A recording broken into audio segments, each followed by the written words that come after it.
नमस्कार, सोनीज किचन या व्लॉगमध्ये पुन्हा एकदा तुमचं स्वागत आहे। तर भेंडी म्हणलं तर लहान मुलांना सगळ्यांनाच आवडते। तर भेंडी चिकट किंवा लाळीगत होते, त्याच्यामुळे आपण जरा खायचा कंटाळा करतो। पण आज तुमच्यासोबत अशी मी रेसिपी शेअर करणार आहे की तुमची भेंडी आहे ती अजिबात लाळीगत होणार नाही, मस्त अशी सुटसुटीत होणार आहे। तर आज आपण बघणार आहोत मसाला भेंडी। अगदी सोपी पद्धत आहे, रोजची तर तुम्ही अशी भेंडी साधी बनवून खातच असाल, पण अशा प्रकारे एकदा तुम्ही भेंडी बनवून बघा, खूप छान अशी टेस्ट लागते। तर चला आता वेळ न घालवता आपण आजच्या रेसिपीला सुरुवात करूया। इथं मी पावशेर एवढी भेंडी घेतलेली आहे आणि स्वच्छ पुसून मी अशी कट करून घेतलेली आहे। तर लक्षात ठेवायचं आपल्याला, भेंडी ही कधीच धुवायची नसते, फक्त कोरड्या फटक्याने पुसून घ्यायची आहे। धुतली तर जास्तच अजून लाळीगत होते, त्याच्यामुळे धुवून घ्यायची नाही। तर बघू शकता मी मागचा आणि जो पुढचा भाग असतो ना, तर तो भेंडीचा काढून जी मोठी भेंडी होती ती फक्त बारीक केलेली आहे आणि अशा प्रकारे एक चीर पाडून अशी आपल्याला चिरून घ्यायची आहे। तर बारीक असं करायचं नाही, अशीच आपल्याला ही भेंडी ठेवायची आहे। अजूनही तुम्ही माझ्या चॅनलला सबस्क्राईब केलं नसेल ना, तर प्लीज सबस्क्राईब करा आणि शेजारीच बेल आयकॉन बटन असतं ते सुद्धा नक्की प्रेस करा, जेणेकरून माझ्या व्हिडिओच्या नोटिफिकेशन सगळ्यात पहिले तुम्हाला येतील। तर बघू शकता अशा प्रकारे सगळे मी भेंडीच्या ना अशी कट करून घेते।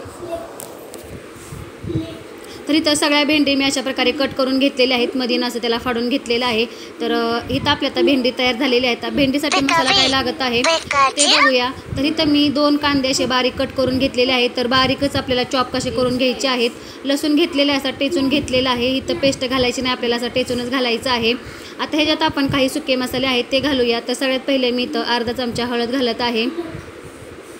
हळद घातल्याच्या नंतर इथं मी मिरची पावडर घालणार आहे। तर इथं आपल्याला ही लाल मिरची पावडरची जी मसाला भेंडी आहे ती बनवायची आहे। तर हिरवी मिरची पावडर नाही वापरायची। तर इथं मी 1 मोठा चमचा लाल मिरची पावडर घेतलेली आहे आणि धना पावडर मात्र मी 1.5 चमचा घेतलेला आहे, कारण इथं आपण मसाला भेंडी बनवत आहे, त्याच्यामुळे इथं मी 1.5 चमचा एवढा धना पावडर वापरलेले आहे। आता ह्याच्यातच मी गरम मसाला घालणार आहे। तर 1 चमचा मी गरम मसाला घातलेला आहे। आवडत असेल तर घालू शकता, नाही घातला तरी चालेल। इथं तुम्हाला आवडत असेल तर जिरा पावडर किंवा जी काळी मिरी पूड असते ना, ती सुद्धा घालू शकता। आता ह्याच्यातच मी गोडा मसाला घालत आहे 1 चमचा। जे तुमच्याकडे मसाले आहेत ना, तर ते तुम्ही घालू शकता, पण कांदा लसूण मसाला घालू नका, कारण की आंबट अशी भाजी होईल। आता इथं आपले सगळे मसाले आहे ते घालून झालेले आहेत। आता चवीनुसार मीठ आहे ते घालायचं आहे। तर इथं आपण सुकीच भाजी बनवत आहे, त्याच्यामुळे मिठाचे प्रमाण तुमच्या ह्याच्यानुसार तुम्ही घालू शकता। आता ह्याच्यात आपल्याला 1 पळी एवढं तेल घालायचं आहे। इथं आपल्याला कुठलं पण तेल चालेल, इथं माझं सनफ्लावर तेल आहे, तर ते मी 1 पळी एवढं तेल घालत आहे। आणि तेल घालून झाल्याच्या नंतर आपल्याला हातानेच हा मसाला आहे तर संपूर्ण भेंडीला चोळून घ्यायचा आहे।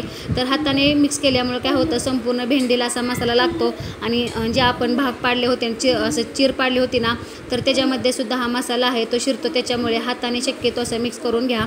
तर नेहमी तर आपण भेंडी बनवतोच, पण अशा प्रकारे तुम्ही भेंडी बनवा।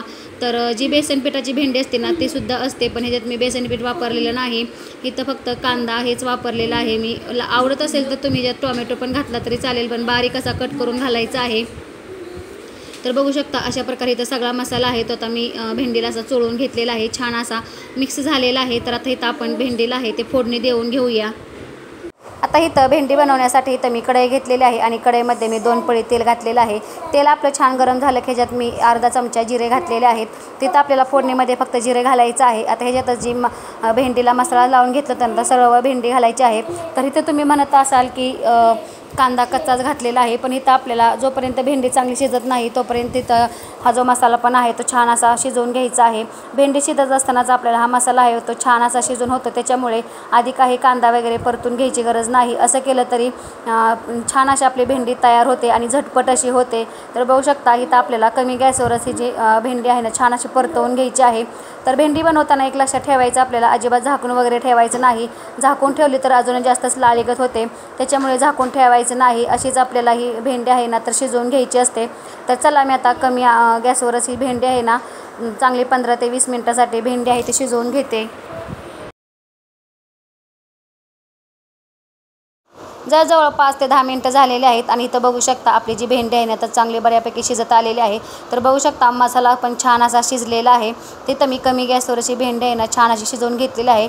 तर बघू शकता अजिबात लाळी वगैरे अशी काही झालेली नाही, मस्त अशी आपली भेंडी तयार झालेली आहे। तर अजून 5 मिनिटं आपल्याला ही भेंडी शिजवून घ्यायची आहे। इथं आता आपली भेंडी आहे ती तयार झालेली आहे। जवळजवळ 15 मिनिटं झालेली आहेत आणि भेंडी शिजलेली आहे। जरा थोडीशी भेंडी शिजायला वेळच लागतो, त्याच्यामुळे मसाला पण आपल्याला त्याच्यासोबत शिजवून घ्यायचा असतो। तर चला आपली भेंडी तर तयार झालेली आहे। आता इथं भेंडी मी एका सर्विंग बाउलमध्ये काढून घेते। झटपट आपली हिची मसाला भेंडी तयार झालेली आहे. तर बघू शकता मस्त असे झालेले आहे, अजिबात लाळीगत झालेले नाही.